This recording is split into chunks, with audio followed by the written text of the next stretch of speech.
ఏం చేయలేము, ఉన్న పరిస్థితులకు అనుగుణంగా దాన్ని సర్చ్ చేసుకుంటూ పోవాలి తప్ప నా చేత కాదని చేతులు ఎత్తడానికి వీల్లేదు.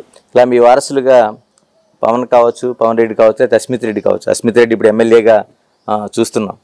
ఏమనిపిస్తుంది? మీ వారసత్వం అలా కొనసాగుతుంది, ఇంకా పవన్ గారి ముందుకు రావాల్సిన అవసరం ఉంది అనుకుంటా? ఆయనకు ఎమ్మెల్యేగా నిలబడమని చెప్పా, ఆయనకు ఇష్టం లేదు, ఎంపీగా పోవాలన్నాడు. బహుశా ఆయన పాలిటిక్స్ రాకపోవచ్చు. ఈసారి వచ్చింటే గెలిచిండేవారేమో. ఇంటికి గెలిచిండేవాడిని అడిగామా, ఆయన టికెట్ ఇవ్వలేదు. దానికి మనం ఏం చేస్తాం, దానికి మనకు ఆ రాత లేదు అనుకుంటాం అంతే. అలాగే అస్మిత్ రెడ్డి ఎమ్మెల్యేగా ఉన్నారు. అవును, యంగ్ ఫెలో, చదువుకున్నాడు, బాగా మాట మన్నింపు ఉంది, చూడాలి ఎట్లా చేస్తాడు.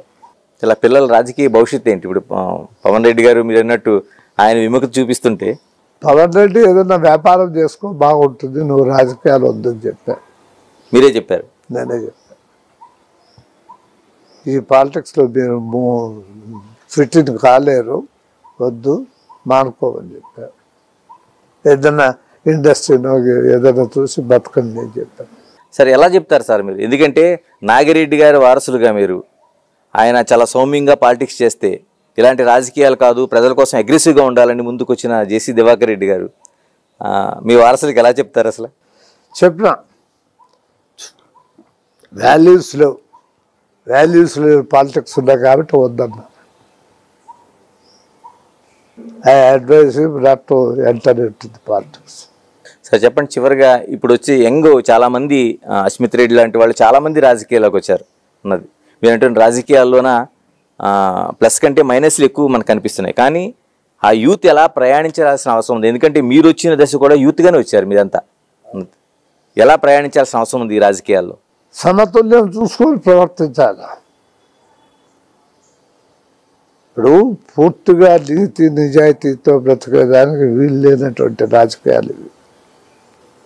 మాకు అవకాశం ఇచ్చారు ప్రజలు, నీతిగా నిజాయితీగా బ్రతకమని మాకు ఆదేశించారు, చేశారు. ఇప్పుడు అట్లా లేదు. 100 కోట్ల రూపాయలు ఖర్చు పెట్టాల్సి వస్తుంది ఎలక్షన్స్లో. ఎక్కడి నుంచి వస్తుంది? సో నీతిమాలిన పనులు చేయాల్సి వస్తుంది. ఆ నీతిమాలిన పనులు చేసేదానికంటే ఉన్న దాంట్లోనే ఏదన్నా తృప్తిగా ఉంటే మంచిదే నా అభిప్రాయం. ఇలాగే కొనసాగుతాయి రాజకీయాలు? ఇంకా మార్పు చూడలేము అసలు? కష్టం.